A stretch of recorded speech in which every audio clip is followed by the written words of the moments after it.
Queridos hermanos en Cristo Jesús, es domingo de la segunda semana del tiempo ordinario. El Evangelio de este día está tomado de San Juan, capítulo 1, versos del 35 al 42. En aquel tiempo estaba Juan el Bautista con 2 de sus discípulos, y fijando los ojos en Jesús, que pasaba, dijo: Este es el Cordero de Dios. Los 2 discípulos, al oír estas palabras, siguieron a Jesús. Él se volvió hacia ellos y viendo que lo seguían, les preguntó: ¿Qué buscan? Ellos le contestaron: ¿Dónde vives, Rabí? Rabí significa maestro. Él les dijo: vengan a ver. Fueron, pues, vieron dónde vivía y se quedaron con él ese día. Eran como las 4 de la tarde.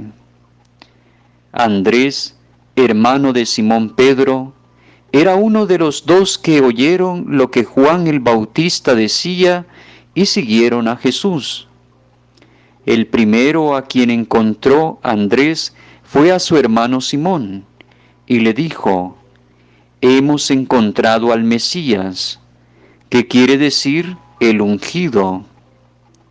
Lo llevó a donde estaba Jesús, y éste, fijando en él la mirada, le dijo: Tú eres Simón, hijo de Juan, tú te llamarás Kefas, que significa Pedro, es decir, roca.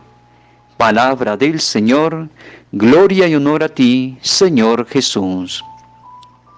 Hermanos, nos encontramos ante un pasaje evangélico que nos revela algo fundamental para la vida como creyentes: el encuentro con Jesús. Este encuentro es puesto, por decirlo así, dentro de un contexto vocacional o un contexto de carácter discipular.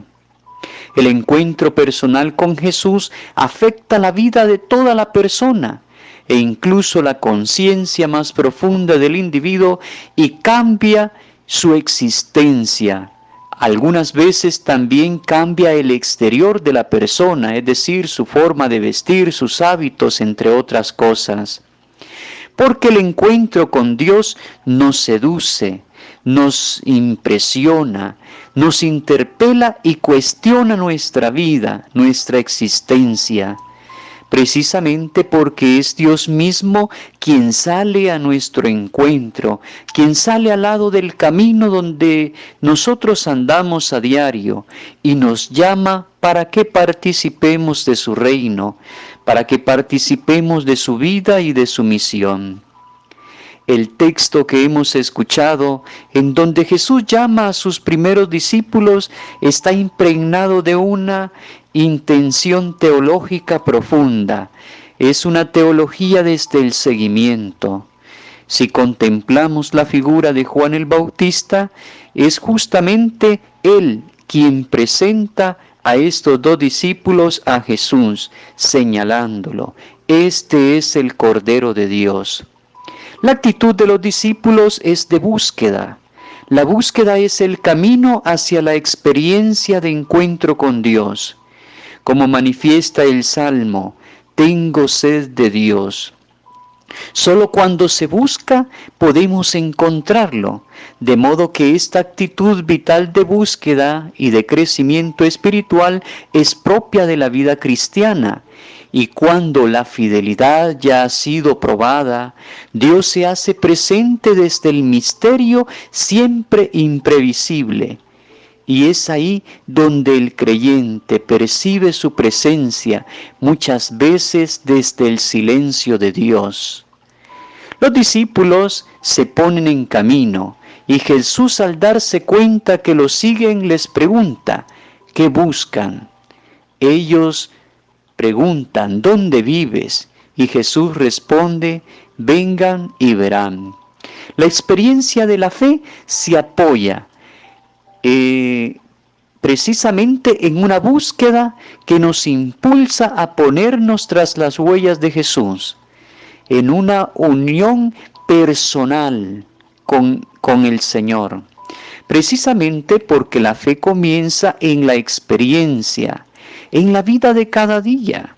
Y este encuentro con Jesús fue tan grande para aquellos discípulos que justamente nos dice el evangelista que se quedaron con él aquel día y eran alrededor de las 4 de la tarde. Ser cristiano es también hablar a otros. Así como los discípulos no se quedaron únicamente con Jesús que lo encontraron. Es decir, no me encierro en mi propia experiencia personal.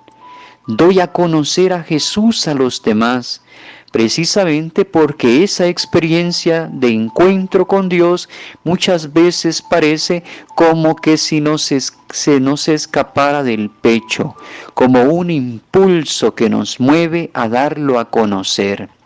Por eso es que uno de los discípulos, conocido como Andrés, no se guarda la experiencia, la da a conocer a su hermano Simón. A cada uno de nosotros nos corresponde la actitud de Juan el Bautista, indicar quién es Cristo, para que los demás le sigan a Él, pero también nos corresponde ponernos tras las huellas de Jesús, con una actitud atenta a la escucha de la palabra de Dios, intentando descubrir en todos los acontecimientos de nuestra vida las huellas de la presencia de Dios, con la sinceridad y la disponibilidad de los primeros discípulos. Y la bendición de Dios Todopoderoso, que es Padre, Hijo y Espíritu Santo, descienda sobre ustedes y permanezca para siempre.